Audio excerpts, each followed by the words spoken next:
FIIs ने जनवरी में इस एक सेक्टर को सबसे ज्यादा सेल किया है जिसे हम रिटेल इन्वेस्टर्स सेफ समझकर बाय करते हैं। 2026 के पहले 15 दिनों में ही फॉरेन इंस्टीट्यूशनल इन्वेस्टर्स या FIIs have pulled 22,420 crore rupees out of Indian equities across 19 different sectors। ये अमाउंट पूरे 2025 के सेल ऑफ का लगभग 13 to 14% है, जहां FIIs ने नेट बेसिस पर टोटल 1.66 लाख करोड़ रुपीस की सेलिंग की थी। Now FIIs dumped shares worth 6,128 crore rupees in the FMCG sector alone। इसके साथ ही उन्होंने फाइनेंशियल सर्विसेज में 3,190 करोड़ रुपीस की और इंफॉर्मेशन टेक्नोलॉजी यानी IT सेक्टर में 2,075 करोड़ की भी हेवी सेलिंग की। तो सवाल ये है कि सारा कैपिटल मूव कहाँ हो रहा है? इस पीरियड में FIIs सिर्फ 3 to 4 सेक्टर्स में बायर्स थे। मेटल्स एंड माइनिंग उनका क्लियर फेवरेट रहा, seeing a significant inflow of 2,689 crore rupees. इस कैपिटल रोटेशन का reason you ask? See, FIIs historically valuation sensitive रहे हैं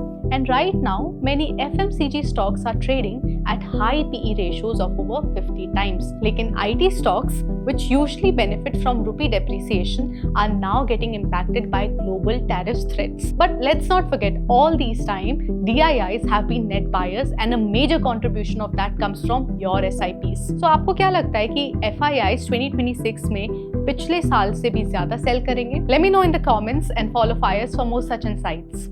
Investment in securities market are subject to market risk. Read all the related documents carefully before investing.